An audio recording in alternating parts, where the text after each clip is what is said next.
देखिए पहला क्वेश्चन है आपकी एक्सरसाइज 13.1 का। दो घनों जिनमें से प्रत्येक का आयतन 64 घन सेंटीमीटर है के संलग्न फलकों को मिलाकर एक ठोस बनाया गया। इससे प्राप्त घनाभ का पृष्ठीय क्षेत्रफल ज्ञात कीजिए। यानी कि हमारे पास दो घन हैं, एक घन ये है और एक घन ये है। प्रत्येक घन का आयतन 64 घन सेंटीमीटर है। तो हमने माना प्रत्येक घन की भुजा बराबर a सेंटीमीटर। ठीक है, एक घन का आयतन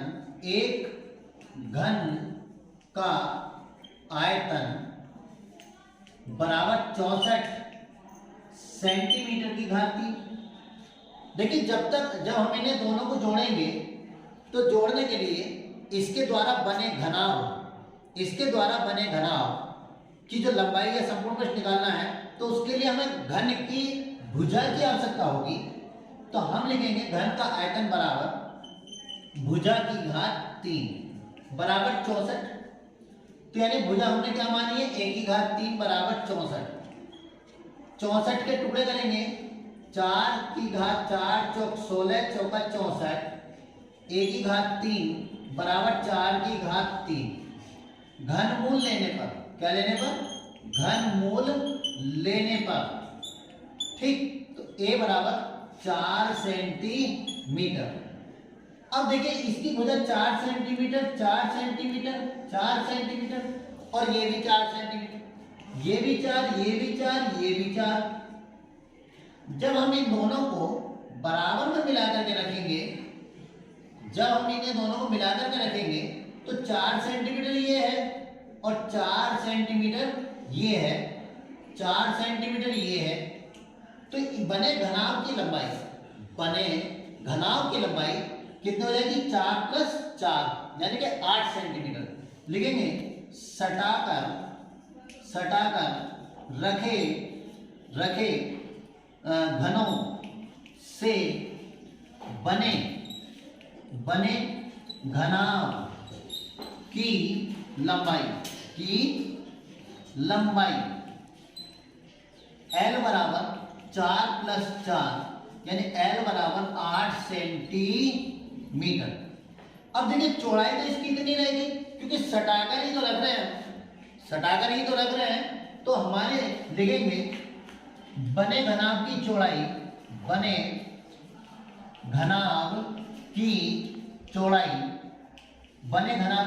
B बराबर 4 सेंटीमीटर।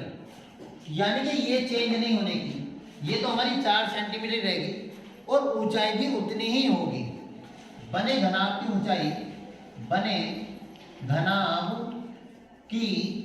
ऊंचाई h बराबर 4 सेंटीमीटर।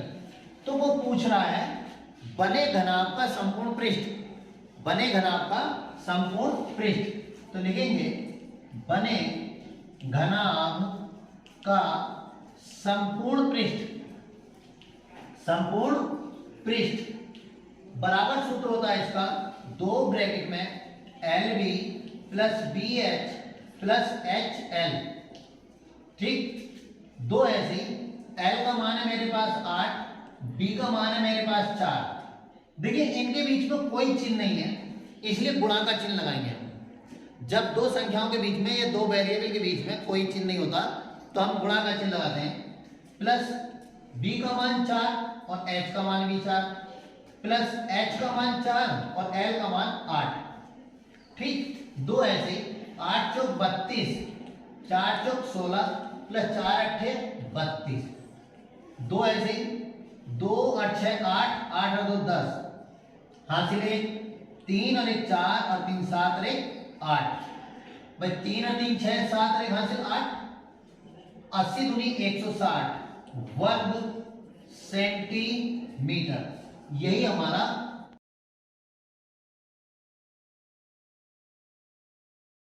देखिए क्वेश्चन नंबर 2 है। वो कह रहा है कोई बर्तन एक खोखले अर्धगोले के आकार का है, यानी कि एक बर्तन जो है वो अर्धगोले खोखले के आकार का है। ठीक है, अर्धगोले खोखले के आकार का है ये। अब वो कह रहे हैं जिसके ऊपर एक खोखला बेलन भी है, एक खोखला बेलन भी है, ये बेलन है। ठीक, एक अर्धगोला खोखला बेलन भी है। अर्धगोले का व्यास जो है वो 14 सेंटीमीटर है, यानी कि जो व्यास है वो 14 सेंटीमीटर है। पात्र की कुल ऊंचाई 13 सेंटीमीटर, कुल ऊंचाई 13 सेंटीमीटर है। इस बर्तन का आंतरिक पृष्ठीय क्षेत्रफल ज्ञात कीजिए। देखिए, जब कभी भी मेरे पास दो संरचनाएं मिले, एक हमारे पास यहाँ अर्धगोला है और एक ये बेलन है, तो हम इनका संपूर्ण पृष्ठ नहीं निकालेंगे, दोनों का बकपृष्ठ निकालेंगे और बकपृष्ठ निकाल करके जोड़ देंगे। देखिए, जब उसने अर्धगोले का व्यास दिया है, अर्धगोले का व्यास, अर्धगोले का व्यास 2r बराबर 14 सेंटीमीटर, तो अर्धगोले की त्रिज्या, अर्धगोले की त्रिज्या r बराबर 14/2, यानी कि r बराबर 7 सेंटीमीटर, 2 सत्ते 14, तो यानी कि 7 सेंटीमीटर हो गई। अब ये त्रिज्या मेरी 7 है, तो ये भी तो 7 ही होगी, क्योंकि भाई अर्धगोले में जो है ये हमारी त्रिज्या इसी प्रकार से तो जाती है। और पात्र की कुल ऊंचाई, पात्र की कुल ऊंचाई, पात्र की कुल ऊंचाई बराबर है 13 सेंटीमीटर। तो अब सिर्फ बेलन की ऊंचाई निकालनी चाहते हैं हम, तो सिर्फ बेलन की ऊंचाई लिखेंगे। बेलन की ऊंचाई, बेलन की ऊंचाई h बराबर कुल ऊंचाई, कुल ऊंचाई माइनस अर्धगोले की ऊंचाई, अर्धगोले की ऊंचाई। तो अर्धगोले की ऊंचाई क्या होगी? अर्धगोले की ऊंचाई उसकी त्रिज्या होगी। कितनी क्या होगी? त्रिज्या। h बराबर 13 माइनस 7, h बराबर 6 सेंटीमीटर। तो अब हमारे बेलन की भी तो त्रिज्या क्या होगी? तो लिखेंगे बेलन की त्रिज्या r बराबर भी 7 सेंटीमीटर। क्यों? क्योंकि बेलन जो है वो अर्धगोले पर स्थित है, बेलन जो है वो अर्धगोले पर स्थित है, तो इसलिए बेलन की त्रिज्या भी वही होगी। अब इसका आंतरिक पृष्ठ, आंतरिक पृष्ठ तो लिखेंगे अर्धगोले का वक्र पृष्ठ, अर्धगोले का वक्र पृष्ठ, वक्र पृष्ठ बराबर, अर्धगोले का वक्र पृष्ठ होता है 2 पाई r स्क्वायर। तो 2 ऐसे ही, पाई का मान 22/7, r का मान है 7 पूरे की घात 2, तो 2 22/7, 7 की घात 2 का मतलब 7 गुणा 7, 7 से 7 कट गया, 22 दूनी 44 गुणा 7, 7 चौक 28 का 8 हाथ से लगे 2, 7 चौक 28 और 2 30 वर्ग सेंटीमीटर। अब लिखेंगे बेलन का वक्र पृष्ठ। क्या लिखेंगे? बेलन का वक्र पृष्ठ, बेलन का वक्र पृष्ठ बराबर 2 पाई r h। तो 2 ऐसे ही, पाई का मान 22/7, r का मान 7 और h का मान कितना है हमारे पास 6 बेलन के लिए।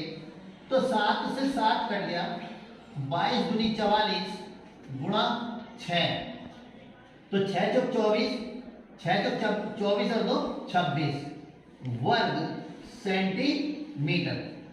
तब लिखेंगे पात्र का कुल पृष्ठीय क्षेत्रफल। क्या लिखेंगे?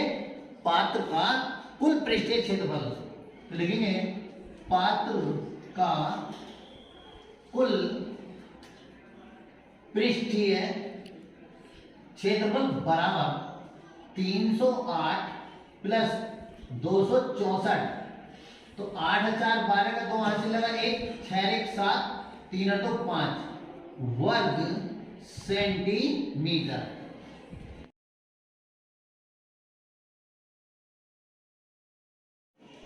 देखिए क्वेश्चन नंबर 3, एक खिलौना जिसकी त्रिज्या 3.5 सेंटीमीटर वाले एक शंकु के आकार की है। एक खिलौना है जो एक शंकु के आकार का है, एक शंकु के आकार का है, इसकी त्रिज्या 3.5 सेंटीमीटर है। ठीक है, जो उसी त्रिज्या के एक अर्धगोले पर अध्यारोपित है, यानी अर्धगोले पर चिपका हुआ है। तो यानी कि ये जो है क्या है, ये चिपका हुआ अर्धगोले पर, एक अर्धगोले पर चिपका हुआ है। ठीक है, तो अर्धगोले का व्यास जिसकी संपूर्ण ऊंचाई 15.5 सेंटीमीटर है। इस खिलौने का संपूर्ण पृष्ठीय क्षेत्रफल पूछ रहा है। तो देखिए सबसे पहली बात लिखेंगे, शंकु के आधार की त्रिज्या r बराबर 3.5 सेंटीमीटर, और तो तब अर्धगोले की त्रिज्या r बराबर 3.5 सेंटीमीटर। देखिए जब गोला बेलन पर गोला जो है शंकु पर अध्यारोपित है, तो जो त्रिज्या इसकी है वही त्रिज्या वाली इसकी होगी। संपूर्ण ऊंचाई बराबर है 15.5 सेंटीमीटर। अतः शंकु की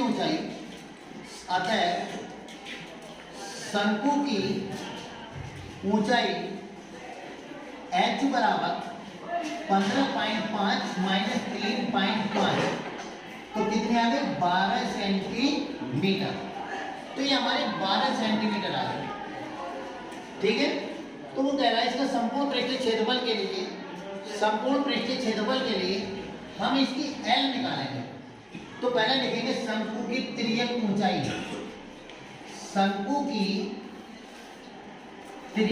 ऊंचाई के लिए। ठीक है, L बराबर √r² प्लस h²। तो r क्या है मेरी 3.5 का वर्ग, और h कितनी है मेरी 12 का वर्ग। तो मैं इसे लिखूंगा 3.5/1, यानी हम पॉइंट हटाएंगे, नीचे 0 बढ़ाएंगे, घात 2, 12 वाले में 144, √35/10 का वर्ग प्लस 144। तो 35, 5 सत्ते 35, 5 दूनी 10, तो 7 का वर्ग 7 सत्ते 49/2 दूनी 4 प्लस 144। इसका एलसीएम ले लिया हमने 4, ये 49 ऐसे का ऐसे ही, 4 चौक 16, 4 चौक 16 1 17, 4 1 4 और 1 5, ये मेरा 625 हो गया बटे 4, 9 6 15, 7 4 11 12, 5 1 6, 625 का वर्गमूल 25 और 4 का वर्गमूल 2 सेंटीमीटर। ठीक है, तो अब हम सबसे पहले शंकु का वक्रपृष्ठ निकालेंगे। क्या निकालेंगे, शंकु का वक्रपृष्ठ।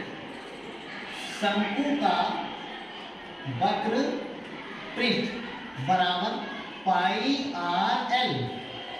तो पाई कितनी है, 22/7 पाई का मान। आर हमारी है 3.5, ये रही 3.5, और एल का मान है 25/2। 7 पंजे 35 करेंगे 0.5, 222 कट गया 11 बार, तो 11 गुणा 0.5 गुणा 25, तो 11 पंजे 55 गुणा 25, 25 पंजे 125, हासिल लगे 12, और 25 पंजे 125, तो 5 और 2 7, 2 और 1 3 1, 137.5 वर्ग सेंटीमीटर। अब अर्धगोले का वक्रपृष्ठ निकालेंगे। क्या निकालेंगे, अर्धगोले का वक्रपृष्ठ बराबर 2 पाई r²। 2 ऐसे ही, पाई का मान 22/7, r का मान 3.5 की घात 2, तो 2 गुणा 22/2 सॉरी 22/7 3.5 गुणा 3.5, 7 पंजे 35, 22 दूनी 44 गुणा 5 पंजे 25, 5 के 15 तो 17 दशमलव।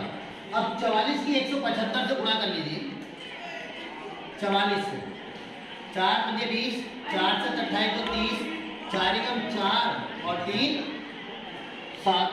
मैं 4 पंजे 20 का जीरो आंसर लगे तो 4 से 28 तो 30 का जीरो लगे 3 4 में 4 3 7 तो 7 0 0 तो कितना आ गया 77। कितना आ गया 77 वर्ग सेंटीमीटर। तो कुल संपूर्ण पृष्ठ क्या निकालेंगे? कुल संपूर्ण पृष्ठ, कुल संपूर्ण पृष्ठ बराबर 137.5 प्लस 77। तो जोड़ लेंगे इसमें 0.5 क्या आएगा 7 7 14, 7 3 10 11, 1 रे 2 वर्ग सेंटीमीटर। ठीक है, आप बड़े प्यार से इसको उतार लेंगे।